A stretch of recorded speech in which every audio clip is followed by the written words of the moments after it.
सरेआम CID news में हूँ शहर वालों। खबर शामिल करते हैं कसूर से, जहां से में रिपोर्ट करें मोहम्मद मंशा।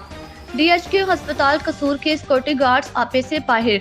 डीएचक्यू कसूर में अपने बच्चे को चेकअप करवाने आने वाले मेडिकल रैप पर सिक्योरिटी गार्ड्स का तशद्दुद और जान से मारने की धमकियां देने लगे, जिसकी वीडियो सरेआम सीआईडी न्यूज चैनल ने हासिल कर ली।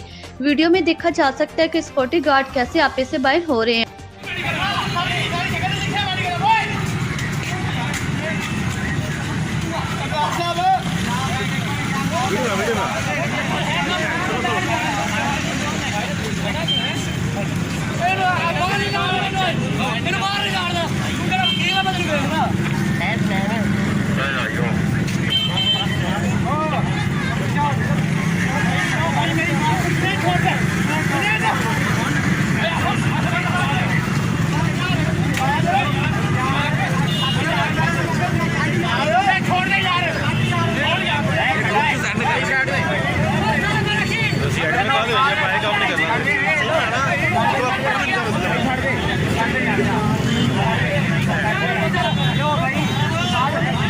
ये की कराते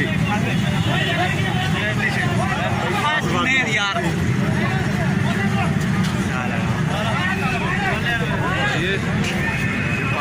हम CO health doctor Iqbal Javed MSDHQ अस्पताल कसूर से अपील करते हैं कि इन सिक्योरिटी गार्ड्स के खिलाफ कानूनी कार्रवाई करके मेडिकल रैप को इंसाफ फराहम किया जाए, ताकि दोबारा कोई ऐसा वाकया रोनमा ना हो।